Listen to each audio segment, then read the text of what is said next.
Hello ಮಕ್ಕಳೇ, welcome back to my channel. ಇವತ್ತಿನ ವಿಡಿಯೋದಲ್ಲಿ ನಾವು ಸಿಂಪಲ್ ಆಗಿ ಭಾಗಾಕಾರಗಳನ್ನು ಯಾವ ರೀತಿ ಮಾಡೋದು ಅಂತ ನೋಡೋಣ. ನಾನು ಸಿಂಪಲ್ ಒಂದು ಪ್ರಾಬ್ಲಮ್ನ ತೊಗೊಂಡಿದ್ದೀನಿ.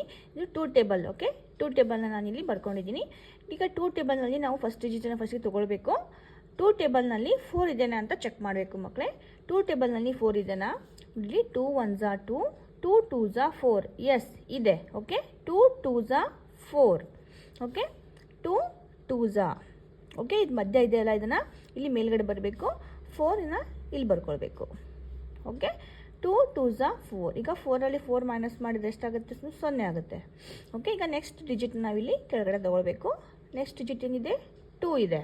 ಓಕೆ, 2 ಟೇಬಲ್ನಲ್ಲಿ 2 ಇದೆನಾ? ಎಸ್, 2 1s are 2 ಇದೆ. ಈ 1ಅನ್ನು ನಾವು ಇಲ್ಲಿ ಬರಬೇಕು. 2 1s are 2. ಓಕೆ, ಇದನ್ನು ಈಗ ಮೈನಸ್ ಮಾಡೋಣ. 2ನಲ್ಲಿ 2 ಹೋದರೆ ಮೈನಸ್ ಆದರೆ 0 ಬರುತ್ತೆ. ಈಗ ಅದೇ ರೀತಿ ನಾವು ನೆಕ್ಸ್ಟ್ ನಂಬರ್ನ ಇಲ್ಲಿ ಕೆಳಗಡೆ ತೊಗೊಳ್ಳೋಣ. ನೆಕ್ಸ್ಟ್ ಡಿಜಿಟ್ ಏನಿದೆ? 8 ಇದೆ. ಓಕೆ, 2 ಟೇಬಲ್ನಲ್ಲಿ 8 ಇದೆನಾ ಅಂತ ಚೆಕ್ ಮಾಡಬೇಕು ಮಕ್ಕಳೇ. 2 4s are 8 ಇದೆ. ಓಕೆ, ಇದು 4ನ ಏನು ಮಾಡಬೇಕು? 2 4s are 8 ಅಲ್ವಾ? ಇದು 8ಅನ್ನು ಇಲ್ಲಿ ಬರ್ಕೋಬೇಕು, ಈ 8ಅನ್ನು. ಓಕೆ, ಈಗ ಮೈನಸ್ ಮಾಡೋಣ. 8 minus 8 is 0. ಓಕೆ, ಈಗ 428 divisible by 2 is equal to 214. Okay, ಇಲ್ಲಿದೆ ಅಲ್ಲ, ಇದು ಆನ್ಸರ್.